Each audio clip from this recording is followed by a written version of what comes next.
In 1957, the world's top climatologist, Bear Pedersen, warned us, and I'll quote, "If the current warm trend continues, in the next 50 years, there will be some remarkable changes in the weather."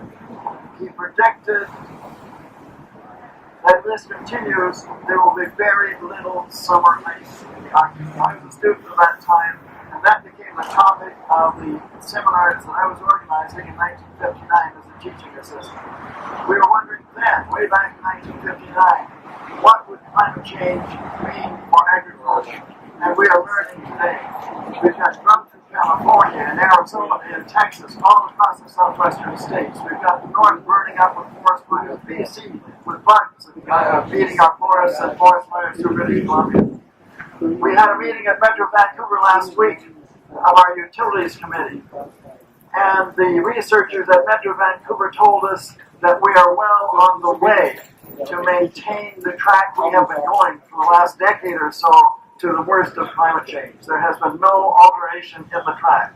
And they said that nothing changes by 2080, we will have the same climate as San Diego. And San Diego will have extreme desert conditions. What has got in that equation, however, is the fact that there was a lull in the global warming for a decade where the weather didn't seem to be that bad. What we have discovered is for a decade, the Pacific Ocean and probably the Atlantic Ocean has been absorbing much of the heat. Now there is a huge blob of hot ocean water all along the Pacific, from the BC border to the Alaska border, that is warming up the coast of British Columbia.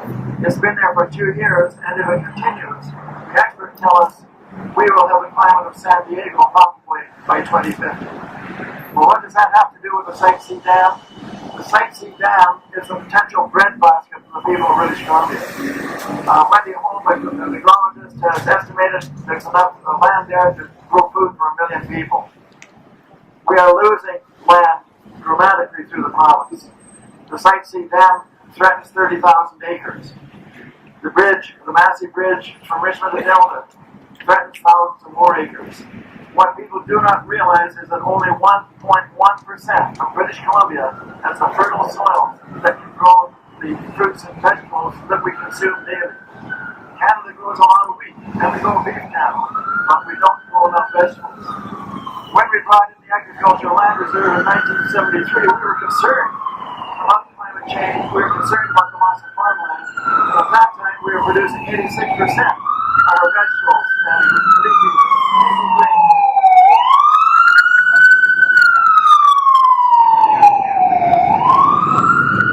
In 1973, we were producing 86% of our vegetables and leafy greens, cabbages, and cauliflower, and lettuce, and things like that.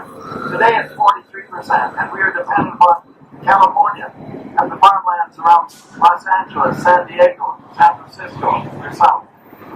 When that land turns to desert, we have to fend for ourselves. And the 1.1% of British Columbia that is arable is contained only in 3 areas: Southern Vancouver Island, the Fraser Valley, and the Peace River Valley. Those lands are crucial to our survival. But it's not just that. We're told that we're going to use the power from Site C to produce LNG. And Christian Clark has told the various companies that are producing LNG.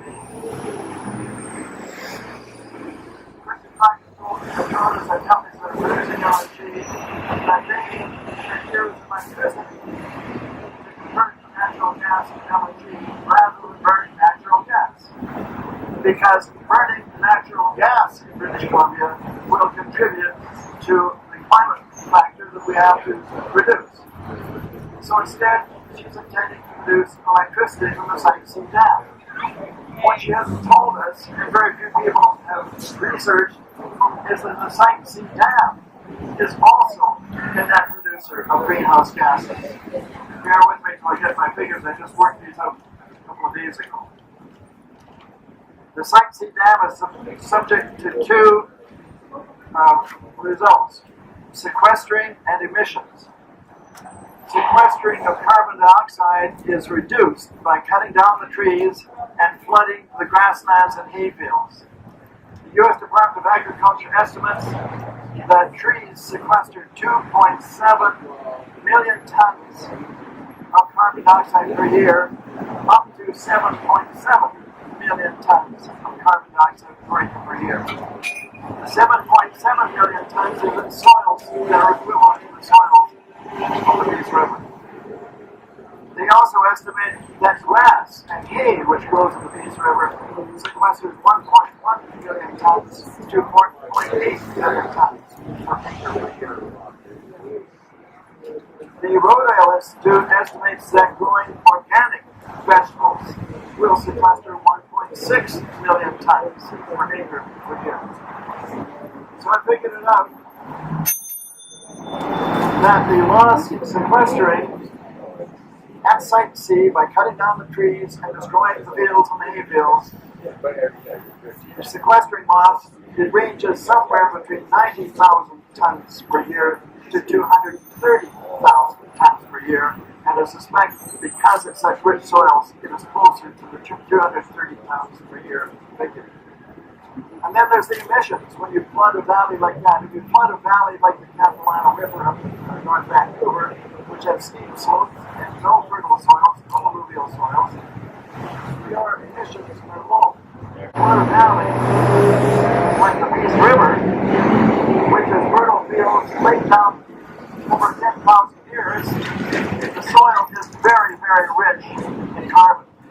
And the trees and grasses are rich in carbon. So in terms of carbon along the Peace River, half of the carbon is in the trunks of trees, and half is in the ground, of which a large part is in the roots of trees that take carbon into the ground. Flooding that land in the Site C will release carbon dioxide in the form of methane, which is far worse than the carbon dioxide itself. I've calculated that out, that the emissions will be roughly between 150,000 tons per year and 300,000 tons per year.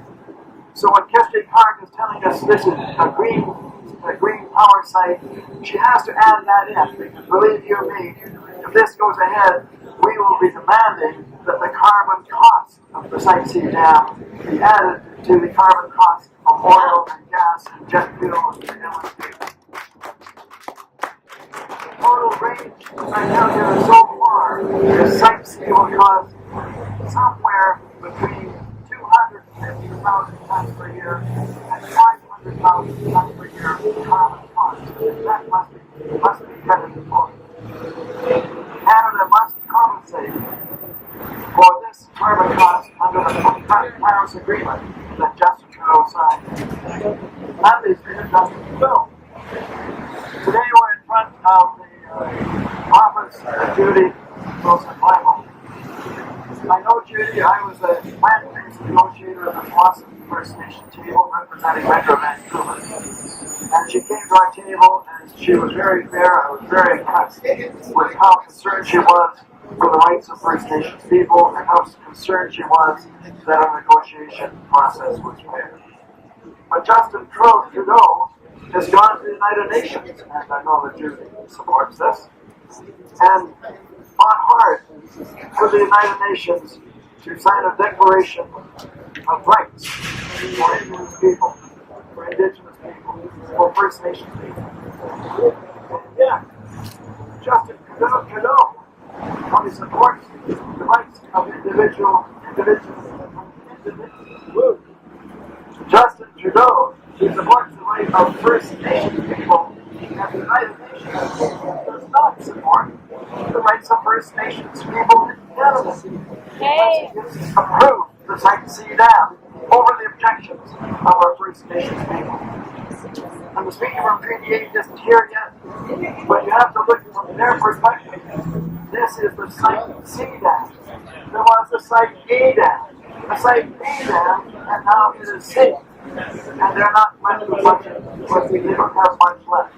They're told that they can have their territory up in the plateaus above. But this was rich bottomland that grew rich foodstuffs, rich in animals and plants that they are planting. And so they are losing their rights to their territory, even though Canada has signed the Declaration of Rights for First Nations people.